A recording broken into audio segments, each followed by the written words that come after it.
So I'd never thought I'd be making a follow-up to this particular video, but here I am, making a follow-up to that particular video. So keeping that in mind, if you haven't seen my video about Pac-Man's portrayal in Street Fighter X Tekken, then I'd highly recommend you watch that before diving into this video.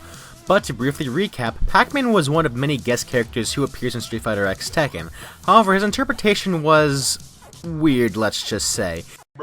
Mainly on the basis that he uses a mech, and the way they did his personality. I do go into more detail in my video talking about it, however I do want to make a correction. I theorized how this could have potentially been a third Pac-Man. However, I couldn't have been more off when I said that, as it turns out the design of this mech is actually based off of a Mokujin, a character that appears in the Tekken series. Yeah, I should have done more research, and I guess I also need to play more Tekken as well. However, that's not the main point of this video. What I am here to talk about is something I came across a couple of days ago that I wish I had seen before making that video. So one day I'm scrolling through Twitter and I see this post from my good friend Super Mario Fan 123311, basically showing concept art for Pac-Man and Street Fighter X Tekken. At first I was mad because I wish I had seen this before making that video, as it would have been an interesting aspect to discuss in said video. But looking at these concept arts, I'm thinking to myself, alright, this is pretty neat. I mean, look, we got Pac-Man 3.0 over here. But then I find myself getting mad again because these look so much better than what we ended up getting. In hindsight, these actually make his actual portrayal in the game worse than it already is. But why don't we actually look at these concepts? Before we talk about the mech designs, I do want to briefly look at the way Pac-Man looks in these concept arts.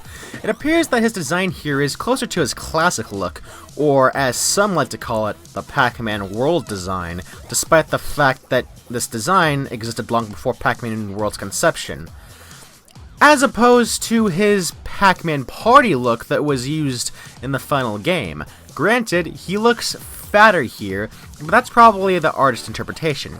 That said, I am hesitant to assume that they were going to use his classic look, but I do think it's interesting to note. I don't mind the Pac-Man party design, even if it comes off as creepy once in a while.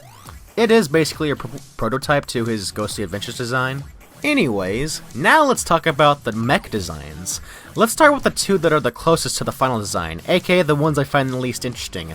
To start, there's this one in the bottom middle, that is practically the same design as the final version, except for the fact that the feet and hands are Pac-Man shaped. I honestly feel that even little aspects like that would have gone along to make it feel more Pac-Man-ish, and less Then there's the one on the bottom left, which is almost the same as the last, except much taller. I feel like this one is actually closer to the actual Mokujin. There's also seems to be a chrome variation that has a little Pac-Man symbol on the chest.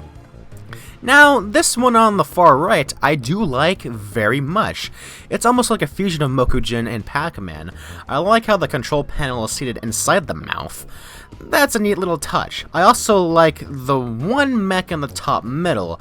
The legs are sort of bent backwards, making it look like one of those walker robots you'd see in a science fiction, like the AT-STs in Star Wars, for example. But what differentiates this are the really small arms that the mech has. Yeah, while the design looks cool, the design doesn't necessarily look too suitable for combat, so I can see why they wouldn't go with this design. But I saved the best for last. These two. Seriously, look at these two designs. These absolute chads.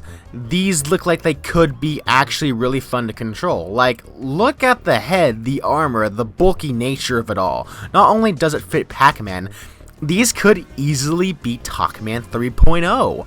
These designs are a million times better than what we actually got in the final product. Though yes, in the end, having Pac-Man fight without a mech would be the preferred option, but going the mech route, these designs just fit better overall.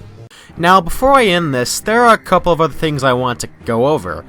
This one thing in particular I actually found out about while writing the script. Remember when I criticized this portrayal of Pac-Man for having him act out a character?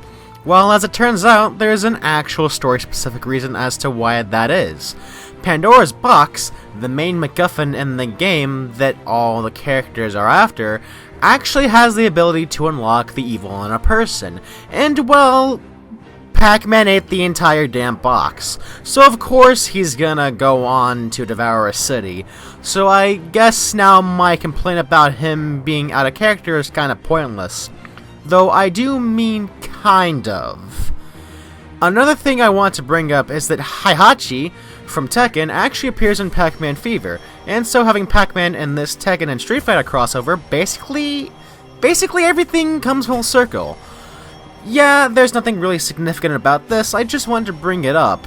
Speaking of Tekken, and this counts as my last point, Pac-Man was going to make an appearance in Tekken Revolution, and he was supposed to look like this, which is just amazing. Unfortunately, it was scrapped for some reason. Like, come on, dude, you're seriously gonna scrap this?